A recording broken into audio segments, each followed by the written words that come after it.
아멘. 오늘 아나니아와 삽비라의 죄라는 제목으로 하나님 말씀 증거하도록 하겠습니다. 이제 오늘부터 그동안 잠시 중단했었던 이 사도행전의 말씀을 계속 나누려고 합니다. 사도행전을 시작하면서 제가 이 사도행전에 대한 주제가 무엇이라고 말씀을 드렸는데 혹시 기억을 하시는지 모르겠습니다. 사도행전의 주제를 한 단어로 말하면 무엇입니까? 교회라고 말씀을 드렸죠. 사도행전은 예수 그리스도께서 부활하시고 승천하신 이후에 교회, 초대교회라고 말하죠. 교회가 탄생이 되고 그 교회가 부흥하고 성장하고 또 어떻게 복음이 전파되어 가는지에 대한 그러한 이야기들을 담고 있는 책이기 때문에 그렇습니다. 그래서 사도행전을 보시면은 주님이 이 땅에 계시지 않음에도 불구하고 여전히 교회 속에서 놀라운 주님이 이 땅에 행하셨던 그런 역사와 같은 그런 일들이 일어나게 되죠. 그것을 보면서 무엇을 우리에게 말씀해 주시는 것입니까? 주님은 이 땅에 계시지 않지만 여전히 성령님을 교회에 보내주심으로 인해서 그 성령의 역사를 통해서 주님께서 이 교회를 여전히 다스리시고 계시고 교회를 통해서 주의 일을 하신다는 것을 그렇게 말씀해 주는 것입니다. 그래서 우리는 사도행전을 통해서 교회가 무엇인지, 교회를 통해서 주님은 어떤 일을 행하셨고 또 어떤 일을 하고 계시고 또 앞으로 어떤 일을 하시는지에 대해서 알게 되는 것입니다. 예수님이 계실 때도 그러했지만 교회가 가는 길은 그렇게 순탄한 길이 아닙니다. 수많은 영적인 전투를 싸우며 가는 길이죠. 사도행전에서 우리가 계속 보게 되는 것은 교회에 끊임없이 오는 위기와 도전들, 공격들이었습니다. 사도행전을 통해서 우리는 교회를 공격하는 사단의 두 가지의 큰 공격 형태를 알게 되죠. 그것이 바로 첫째로는 외적인 박해였습니다. 복음을 전파하고 교회가 부흥할 때에 세상 사람들은 가만히 있지 않았습니다. 사도들을 감옥에 가두고 매질을 했습니다. 예수의 이름을 전하지 말라고 위협했습니다. 또 하나의 공격 형태는 무엇입니까? 교회 내부를 이 사단이 공격하는 일이었습니다. 교회 안에 죄가 퍼져나가게 만들고 그래서 갈등과 분열과 미움과 시기와 거짓의 마음을 심어서 교회의 하나됨을 깨트리고 교회를 그 내부적으로 와해되도록 만드는 것이죠. 그래서 겉으로는 교회의 모형은 갖추고 있을지는 몰라도 교회다움을 잃어버리게 만들고 복음의 능력을 발휘하지 못하는 껍데기와 같은 교회, 무기력한 교회로 만드는 것입니다. 오늘 사도행전 5장 말씀 보면 바로 이런 교회 내부를 흔드는 사단의 공격을 보게 됩니다. 사도행전 4장까지만 해도 교회가 승승장구하는 것 같았습니다. 폭발적으로 막 부흥을 하고 성령의 역사들이 일어났습니다. 그러자 사단의 맹렬한 공격이 외부적으로 시작이 됐죠. 근데 오늘 5장에서는 교회 내부에 침투해온 사단의 공격을 보게 되는 것입니다. 바로 우리가 잘 아는 소위 이 아나니아와 삽비라 사건이라고 할 수 있습니다. 어찌 보면 초대교회에서 일어난 가장 비극적인 사건 중에 하나일 것입니다. 죄를 범한 아나니아와 삽비라가 하나님의 심판을 받고 그 자리에서 즉사하게 되는 일이 교회에서 일어나게 됩니다. 무서운 이야기지. 우리는 이런 본문들을 사실 잘 보려고 하지 않습니다. 그것을 읽으면서 그렇게 유쾌하게 생각하지 않습니다. 하나님의 은혜, 하나님의 사랑, 하나님의 오래 참으심의 이야기들은 좋아하지만 하나님의 심판, 하나님의 진노에 대해서는 귀를 기울이고 싶어 하지 않는 것입니다. 어쩌면 초대교회 입장에서도 이 사건은 많은 사람들에게 알리고 싶지 않은 그런 이야기였을 것입니다. 그러나 하나님은 성령의 감동으로 이 사건을 성경에 기록하게 하셨습니다. 그것은 오고 오는 모든 주의 몸된 교회가 무엇인지에 대한 이 큰 가르침을 주시기 위함이라고 저는 믿습니다. 그래서 우리 모두가 이 말씀에 귀를 기울이고 이 말씀 속에서 들려주시는 성령의 음성을 들을 수 있는 복된 은혜가 있기를 주님의 이름으로 축복합니다. 그러면 오늘의 이야기를 살펴보도록 하겠습니다. 오늘 본문을 바르게 이해하기 위해서는 먼저 이 맥락을 보아야 합니다. 오늘 본문에 앞서 어떤 이야기가 시작됩니까? 4장 32절에서 37절 말씀을 보시겠습니다. 제가 읽겠습니다. 믿는 무리가 한 마음과 한 뜻이 되어 모든 물건을 서로 통용하고 자기 재물을 조금이라도 자기의 것이라 하는 이가 하나도 없더라. 사도들이 큰 권능으로 주 예수의 부활을 증언하니 무리가 큰 은혜를 받아 그 중에 가난한 사람이 없으니 이는 밭과 집 있는 자는 팔아 그 판 것의 값을 가져다가 사도들의 발 앞에 두매 그들이 각 사람의 필요를 따라 나누어 줌이라. 구브로에서 난 레이족 사람이 있으니 이름은 요셉이라. 사도들이 일컬어 바나바라 번역하면 위로의 아들이라 하니 그가 밭이 있음에 팔아 그 값을 가지고 사도들의 발 앞에 두니라. 사도들이 복음을 전파하면서 수많은 사람들이 폭발적으로 예수 그리스도를 영접하게 됩니다. 놀라운 회심의 역사가 일어납니다. 그러면서 교회라고 하는 새로운 형태의 공동체가 세워지게 되죠. 그 공동체의 가장 큰 특징이 무엇이었습니까? 세상 사람들이 볼 때 저 공동체는 뭔가 특별하다, 뭔가의 매력이 있다라고 생각했던 그런 부분이 있었습니다. 그것이 바로 사랑의 공동체라는 것입니다. 세상의 빈부귀천을 막론하고 예수 이름으로 하나 된 이 믿음의 가족 공동체가 만들어진 것입니다. 당시에는 교회에 경제적으로 어려운 사람들이 많이 있었습니다. 특별히 이 초대교회에는 먼저 회심한 사람들이 대부분 이 서민들, 하층민들이었거든요. 그러니까 대부분 유대인으로 있다가 기독교로 개종한 사람들이었습니다.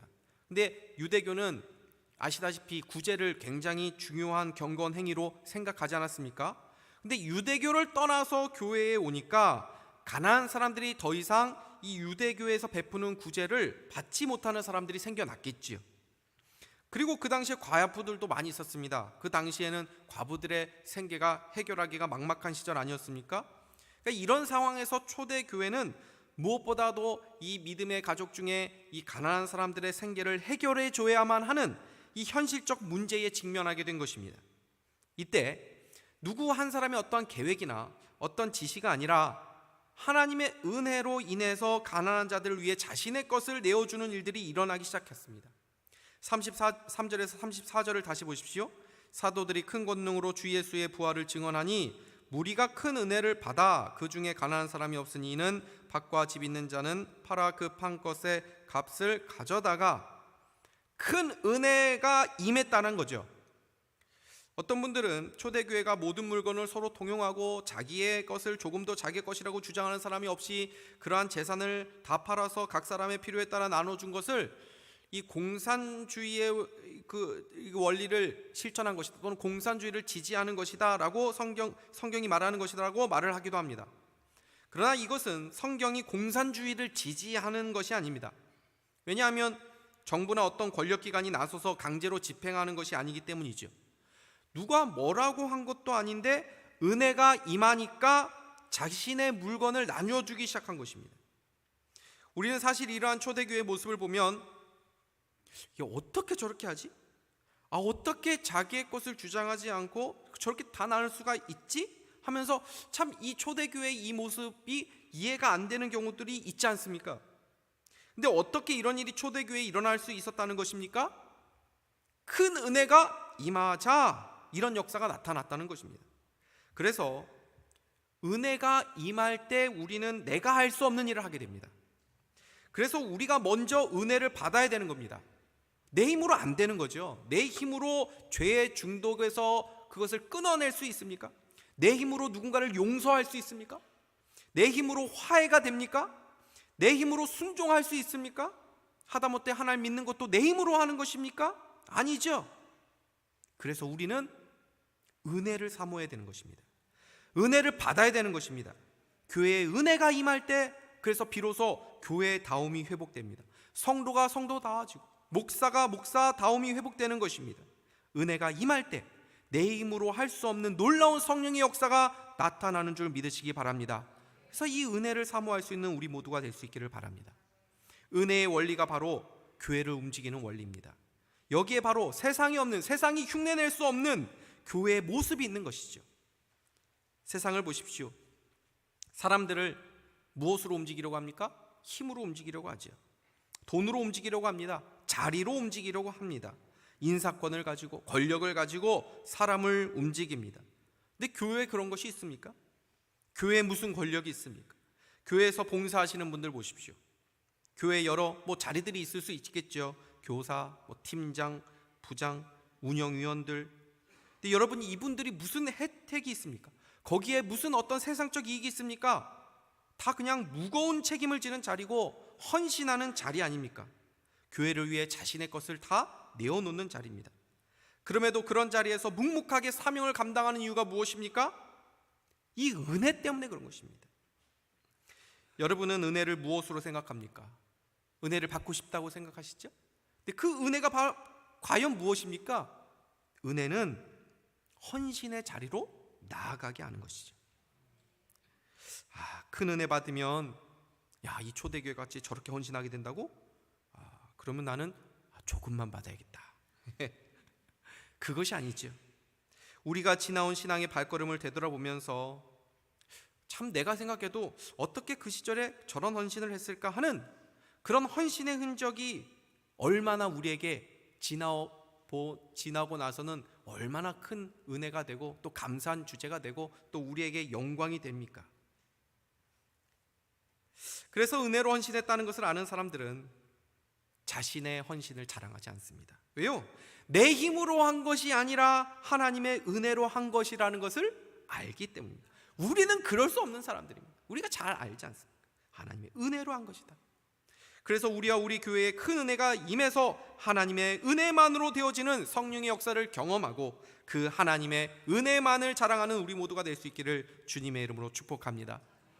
그런데 이런 은혜의 현장 가운데 은밀하지만 치명적인 사단의 공격이 시작이 됩니다. 그것이 바로 오늘 본문 내용이죠.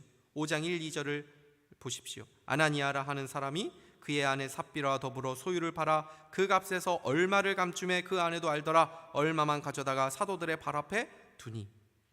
아나니아와 그의 아내 삽비라가 자신의 소유를 팔아서 일부를 감추고 일부만 교회에 가지고 왔습니다. 근데 베드로가 바로 그들이 바친 소유가 그 전부가 아니고 일부만 바쳤다라는 것을 성령의 감동으로 그것을 알게 됩니다. 그래서 왜 성령을 속이고 판 것의 일부만 드렸냐 책망하자 그들은 그 자리에서 즉사하게 됩니다. 사람들이 그 사람의 시신을 메고 나가 장사를 합니다. 그리고 불과 3시간 지나서 그 일을 모르고 있던 아나니아의 아내 삽비라가 다시 들어와서 베드로에게 올 때 베드로가 이것이 바로 이 값이 땅 답한 값 전부냐? 그랬을 때 이것이 전부입니다. 이렇게 답을 하죠. 그러자 베드로가 너의 남편을 묻고 갔던 사람들이 문 앞에 도착했으니 너도 메고 나갈 것이다 라는 말이 떨어지자마자 그녀 역시도 그 자리에서 숨을 거두게 됩니다. 여러분, 이 이야기를 들으면서 어떤 생각이 드셨습니까? 많은 분들이 이 이야기를 종종 오해를 하거나 또는 악용을 하기도 하죠. 하나님께 드릴 헌금을 떼어 먹으면 벌을 받게 된다는 것입니다. 하나님께 작정한 헌금을 제대로 하지 않는다면 회개를 하고 온전한 헌금 생활, 온전한 11조 생활을 하라고 말을 하기도 합니다. 근데 여러분 한번 생각해 보십시오. 하나님께서 만약 너는 네가 판 땅값을 다 내어놓지 않고 일부만 내어놓았으니 너는 죽어 마땅하구나 하면서 한 사람도 아니고 그 한날에 부부를 그렇게 장사를 지내게 하시는 분이라면 여러분은 이 하나님을 어떻게 이해하실 수 있겠습니까? 어떻게 사랑하실 수 있겠습니까? 이런 질문을 떠나서 현실적으로 이런 일이 일어납니까? 우리는 헌금 생활을 제대로 하고 있습니까? 어른들뿐 아니라 자녀들 중에도 부모님이 헌금을 주신 것을 중간에 소위 삥땅을 치는 아이들 저는 많이 보기도 하고 듣기도 했습니다. 근데 그렇다고 해서 그날 즉시로 죽은 사람 못 봤습니다. 여러분, 아나니아와 삽비라가 비록 자신이 땅 그 판값을 전부 드리지 않고 일부만 드렸다고 하더라도 여러분 그거 얼마나 대단한 헌신입니까? 우리 중에 집이나 땅을 팔아서 교회의 일부라도 드린 사람 얼마나 계신지 모르겠습니다. 3억짜리 집을 팔았다고 해서 3천만 원 11조 하는 일, 이게 쉬운 일입니까? 그러니 아나니아와 삽비라는 사실 아무나 할 수 없는 놀라운 헌신을 사실 보여준 것 아닙니까? 그렇다면 하나님은 왜 이들에 대해서 이런 가혹해 보이는 심판을 내리신 것입니까? 여러분, 우리는 우리의 생각보다 언제나 하나님이 하시는 일이 옳다는 것을 기억해야 합니다. 우리는 오늘의 말씀을 다시 한번 자세히 볼 필요가 있습니다. 말씀을 드린 바와 같이 교회는 억지로 성도들에게 재산을 팔아 바치라고 강요하지 않았습니다. 여러분, 만약 교회가 헌금을 강요를 하거나 또는 어떤 구체적인 금액을 정해준다면 저는 그것은 이렇게 성경적인 모습은 아니라고 생각을 합니다. 거기서 많은 부작용이 일어나는 것을 보게 되기 때문입니다. 교회에서 그 누구도 아나니아와 삽비라에게 헌금을 그렇게 하라고 강요하지 않았습니다. 베드로의 말을 다시 한번 보십시오. 4절 말씀입니다. 땅이 그대로 있을 때에는 내 땅이 아니며 판 후에도 내 마음대로 할 수가 없더냐? 어찌하여 이 일을 내 마음에 두었느냐? 사람에게 거짓말한 것이 아니요 하나님께로다. 아나니아 부부는 굳이 재산을 팔아서, 땅을 팔아서 교회에 바치지 않아도 됐다는 겁니다. 만약에 아나니아와 삽비라가 교회에 전부를 바치겠다고 말을 한 이후에 막상 땅을 팔고 보니 땅값이 많이 올랐네, 이게 생각보다 굉장히 금액이 크네 하면서 후회가 돼서 전부는 바치기가 어려우니까 제가 일부만 바치겠습니다 라고 솔직하게 말을 하고 그렇게 말을 바꾸어도 되었을 것입니다.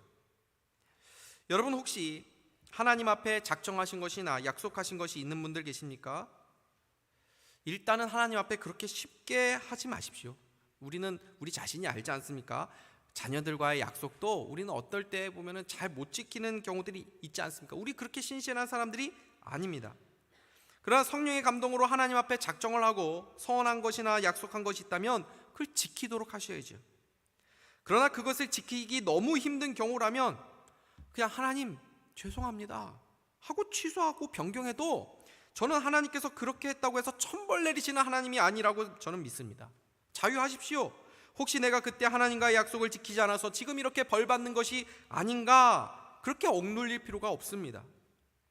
아나니아와 삽비라는 약속을 어겼다고 해가지고 하나님께서 그렇게 심판하신 것이 아닙니다.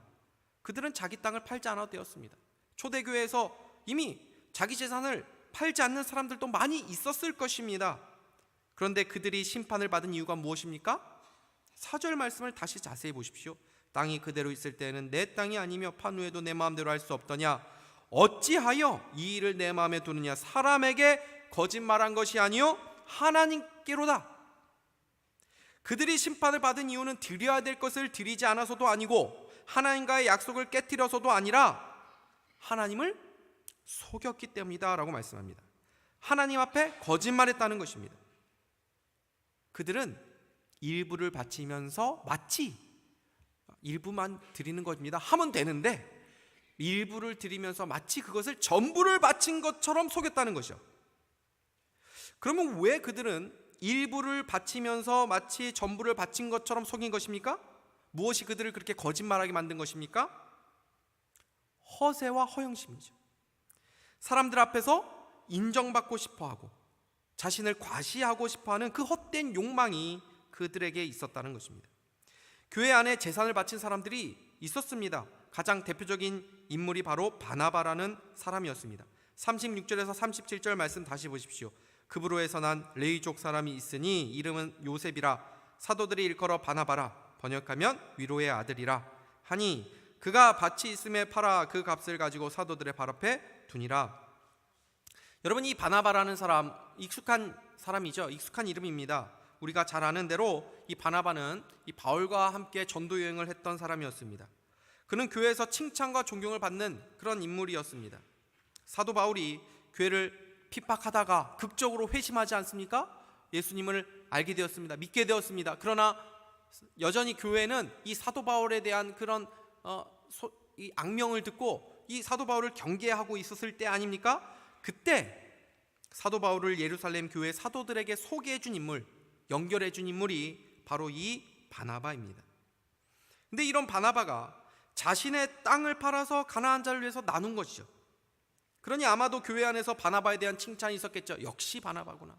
역시 저런 분이 교회에 있어서 얼마나 우리에게 힘이 되는지 몰라 하면서 이 바나바가 경건하다고 훌륭한 사람이라고 좋아하고 칭찬했을 것입니다.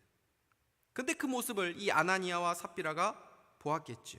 그리고 그들은 바나바에 대한 시기와 질투심이 일어났을 것입니다. 여보 우리도 그 밭 하나 있잖아, 그거 팔아서 교회 바칠까? 그러면 우리에 대한 사람들의 시선도 달라지겠지? 사람들이 우리를 대단하게 바라볼 거야. 그들이 일부를 바치면서 전부를 바친 것처럼 속인 동기에는 무엇이 있었습니까? 진심으로 하나님을 사랑하고 교회를 사랑하는 마음이 아니라 사람들의 시선과 인정을 갈망하는 그 비뚤어진 죄의 욕망이 숨어 있었던 것입니다. 그러니까 밭을 판 후에 그들의 마음에 아까운 마음이 들었겠죠. 그래서 그 판값을 다 드리지 않고 일부는 감춰두기로 한 것입니다. 이 두 부부는 이 모든 일을 참 너무나도 사이좋게 의논함을 결정을 했던 것 같습니다. 2절 보시면 그 값의 얼마를 감춤에 그 아내도 알더라. 9절에도 베드로가 이르되 너희가 어찌 함께 꾀하여 주의 영을 시험하려 하느냐. 함께 꾀하다. 여러분, 만약 이때 한 사람이라도 정신을 차렸다면 이들은 함께 멸망하지 않았을 것입니다. 여보, 이건 정직하지 않아. 그랬다면 살았을 것입니다. 그러나 안타깝게도 이 두 부부가 악한 일을 도모한 일에 궁짝이 맞았습니다. 여러분, 부부는 한 몸이라는 사실을 기억하십시오. 누가 자기 남편 욕하면 그거 들으면서 맞장구 치시면 큰일 납니다. 제가 아는 어떤 목사님께서 목회를 하시는데 너무 힘들게 하는 장로님이 계셨다는 겁니다. 그 장로님 아내 되시는 그 권사님이 이 목사님에게 아이고 목사님, 우리 남편 때문에 목사님 너무 힘드시죠? 그랬는데 이 목사님도 너무 힘드셔서 자기도 모르게 아유 그러니까요 한마디 했다가 그 권사님도 목사님에게 삐져가지고 한동안 목사님이 고생했다는 얘기를 제가 직접 들었습니다. 좋은 일에는 한 몸이 되어도 악을 꾀하는 일에 한 몸이 되지 않기를 바랍니다. 남편이 잘못된 길을 가면 아내라도 다른 길을 가야 되지 그 가정이 망하지 않는 것입니다. 한 사람이라도 믿음의 길을 가면 남편도 살고 그 가정도 사는 줄 믿습니다. 악을 함께 도모하지 않고 선한 일에 함께하는 은혜가 여러분의 가정 가운데 있기를 주님의 이름으로 축복합니다. 베드로는 성령의 감동으로 그들의 마음의 악한 동기를 간파한 것이죠. 그래서 베드로는 그들을 책망하면서 사탄이 내 마음에 가득하여 내가 성령을 속이고 땅값 얼마를 감췄냐라고 말한 것입니다. 여기서 가득하다라는 표현을 보시면 성령의 충만함을 받으라고 했을 때 그 충만이라고 하는 단어와 같은 단어입니다. 그러니까 그들의 마음에는 성령으로 가득해야 되는데, 성령으로 충만해야 되는데 그것이 아니라 사단으로 가득하고 사단으로 충만했다라는 것입니다. 여러분, 마음이 얼마나 중요합니까? 모든 죄의 열매는 이 마음에서부터 시작합니다. 사단은 그래서 우리 마음에 끊임없이 그 죄의 씨앗을 심으려고 합니다. 그래서 우리 마음을 우리가 늘 살펴보아야 합니다. 그것을 가볍게 여기지 말아야 됩니다. 아나니아와 삽비라 마음에는 시기와 질투, 거짓과 교만, 위선과 외식의 죄들이 있었다는 것입니다. 그것들이 사단의 먹이가 된 거죠. 하나님께서 그들을 무섭게 심판하신 이유는 막 탄생한 그 순결한 그 교회 안에 그 사소해 보이는 죄들이 누룩같이 번져나가서 교회를 위협하는 무서운 결과가 나타날 수 있었기 때문입니다. 여러분, 하나님이 중요하게 여기시는 것이 마음입니다. 세상 사람들이 볼 때 어떻게 보면 이 아나니아 삽비라면 참 불쌍해 보이는 사람일 수 있습니다. 물론 거짓말 했습니다. 근데 어쨌든 착한 일 하지 않았습니까? 기부한 것 아닙니까? 그거 기부하는 것 그 쉬운 일입니까? 그것도 기부 안 하는 사람들 세상에 얼마나 많이 있습니까? 그러니까 뭐 악한 동기로 했던 뭐 쇼를 한 것이든 뭐 사람들에게 뭐 인정을 받고 싶어서 했든 뭐 어쨌든 간에 아이 뭐 착한 일 한 거 아니냐라고 세상 사람들은 말할지 모릅니다. 그러나 영적인 세계는 다르다는 것입니다. 하나님이 중요하게 여기는 것이 뭡니까? 마음이기 때문이라는 것입니다. 그 마음에 누가 계시느냐? 성령님이 그 마음을 지배하고 계시느냐? 사단이 그 마음을 지배하고 있느냐? 이것이 중요하기 때문입니다. 그래서 성도는 마음을 중요하게 여기는 사람들입니다. 세상 사람들이 꿈에서 죄를 지었다고 회개합니까? 근데 우리는 꿈에서라도 죄를 지으면 내 안에 이런 은밀한 욕망이 있는가? 하면서 우리의 마음을 살피며 하나님 앞에 회개하는 이유가 무엇입니까? 하나님께서 우리의 마음을 보시고 우리의 마음을 중요하게 여긴다는 것을 우리가 알기 때문입니다. 우리가 우리의 마음을 살피지 않으면 우리는 언제든지 이 아나니아와 삽비라처럼 하나님과 사람들을 속이는 위선과 거짓의 삶을 살아가기 쉬운 사람들입니다. 교회가 얼마나 위선적인 삶을 살아가기 쉬운 것입니까? 우리 교회는 이 헌금 바구니를 이제 돌리지는 않죠. 여러분, 헌금 사실 굉장히 중요한 신앙의 행위 아닙니까? 예배 중에 헌금 순서를 넣는 이유가 있는 것입니다. 헌금 순서가 예배 안에 있는 이유는 우리가 이 세상의 권력과 힘의 지배를 받는 사람이 아니라 하나님의 통치를 받는 사람이라는 것을 고백하는 중요한 신앙 고백의 시간이 되기 때문입니다. 그래서 헌금 바구니를 돌리는 건 나쁜 게 아닙니다. 그게 성경적인 것입니다. 그러나 우리가 연약해서 헌금 바구니 돌릴 때 하나님만을 의식하는 것이 아니라 자칫 이 사람의 시선을 의식해서 외식하는 마음으로 그 헌금의 순수성을 해칠까 하는 그 마음에 바구니를 돌리지 않는 것이죠.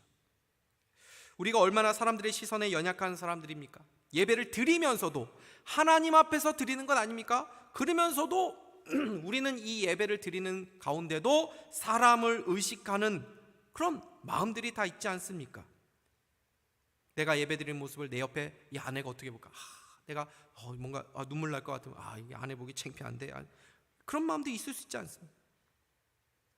찬양하면서 손 하나 드는 것까지도 다른 사람을 의식하는 분들 계시지 않습니까? 그래서 우리는 끊임없이 신앙의 모든 행위들을 할 때 보이는 사람의 시선이 아니라 보이지 않는 하나님의 시선을 의식해야 합니다. 그것이 바로 뭡니까? 코람데오, 하나님 앞에서. 그것이 뭡니까? 경건이라는 것입니다. 그것이 하나님을 경외하는 마음입니다. 오늘의 사건을 통해 온 교회는 다시 한번 이 하나님에 대한 경외심을 가지게 됩니다. 오늘 본문 마지막 11절 말씀 보십시오. 온 교회와 이 일을 듣는 사람들이 다 크게 두려워하니라. 여러분, 하나님을 두려워하는 마음, 하나님을 경외하는 마음이 있습니까? 하나님을 두려워하는 마음이 우리를 살립니다. 우리 교회를 살립니다. 지난 2달의 시간 동안 저는 하나님 마음을 생각해 보았습니다. 산상교회 담임 목사로 온 지 만 3년이 지나가면서 제 목회를 되돌아보았습니다. 그러면서 하나님은 저에게 거룩함을 요구하시는구나, 이것을 생각하게 되었습니다. 우리가 사소하게 여기는 죄들이 하나님 앞에서도 사소한 죄들이 아니죠. 작은 죄가 우리의 삶을 무너뜨릴 때가 있습니다. 아간 한 사람의 지은 작은 도둑질이 이스라엘 전체에 큰 패배를 맛보게 하지 않았습니까?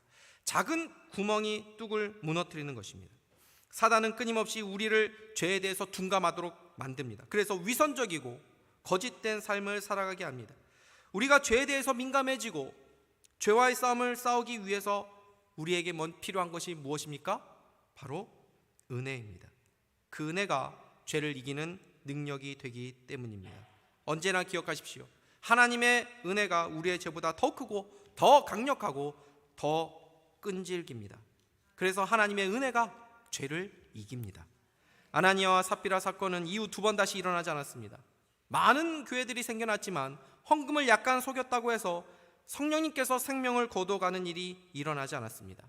아나니아와 삽비라 같은 사람이 전혀 없었기 때문일까요? 아닙니다.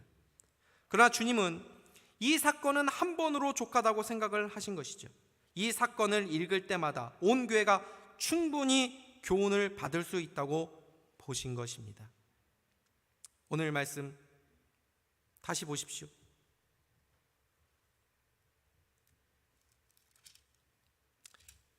온 교회와 이 일을 듣는 사람들이 다 크게 두려워하니라.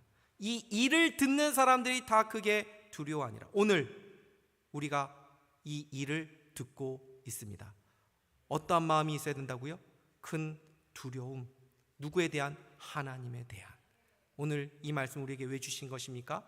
하나님에 대한 경외감을 회복하라는 것입니다. 오늘 말씀을 통해 은혜의 원리가 작동되는 우리 산상교회가 될 수 있기를 바랍니다. 거룩한 교회가 될 수 있기를 바랍니다.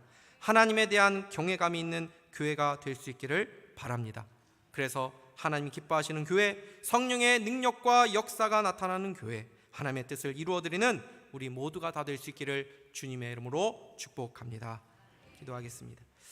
하나님 아버지, 감사합니다. 오늘 말씀 우리에게 주신 줄 믿습니다. 우리 안에 있는 놓쳤던 하나님에 대한 경외감 있었다면 다시 이 말씀 붙잡고, 하나님 이 말씀이 바로 우리의 영혼을 살리고 우리의 교회를 살리는 줄 믿사오니 하나님 기뻐하시는 우리의 삶과 우리의 교회가 될 수 있도록 인도하여 주옵소서. 예수 그리스도의 이름으로 기도하옵나이다. 아멘.